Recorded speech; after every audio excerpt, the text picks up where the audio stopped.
और यज्ञ क्या है केशव? अलग अलग लोग यज्ञ की परिभाषा भी अलग अलग करते हैं पार्थ। कुछ लोगों के लिए यज्ञ ब्रह्म का स्वरूप है, उनके लिए सब कुछ ब्रह्म है। कुछ लोग देवताओं को प्रसन्न करने के लिए यज्ञ करते हैं, तो उनके लिए पूजा ही यज्ञ है। कुछ साधक आत्मा को परमात्मा से मिलाने की साधना को यज्ञ कहते हैं। इन्हीं यज्ञों की भांति इनमें दी जाने वाली आहुतियां भी अलग अलग प्रकार की हैं। कोई धन की आहुति देता है तो कोई कर्म की। किंतु वास्तव में यज्ञ 4 प्रकार के हैं। पहला द्रव्य यज्ञ है। इसमें अर्जित द्रव्य और धन को समाज कल्याण के कार्यों में लगाया जाता है, अर्थात ये लोक सेवा यज्ञ है। दूसरा तपो यज्ञ है। जब कोई अपने कर्म को अपनी तपस्या बना लेता है तो उसका जीवन तपो यज्ञ बन जाता है। हे पार्थ, अपने धर्म का पालन भी यज्ञ है, किंतु यह धर्म सांप्रदायिक नहीं, सनातन है। यह व्यक्ति और समाज दोनों ही के लिए कल्याणकारी है।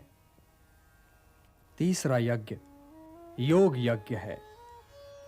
इसमें अष्टांग योग की साधना की जाती है और इसमें लोग ध्यान और समाधि का मार्ग अवलंब करते हैं।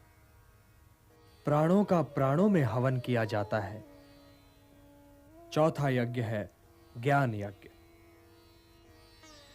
यूं तो पार्थ चारों ही यज्ञ महत्वपूर्ण हैं, परंतु श्रेष्ठतम है ज्ञान यज्ञ, क्योंकि ज्ञान ही तो अच्छे और बुरे में अंतर करता है और अपनी अग्नि में तपाकर कर्म को शुद्ध करता है और शुभ बनाता है।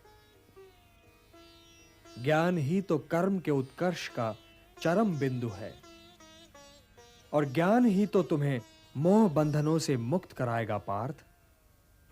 हे पार्थ, पाप के सागर को केवल ज्ञान की नौका ही पार कर सकती है।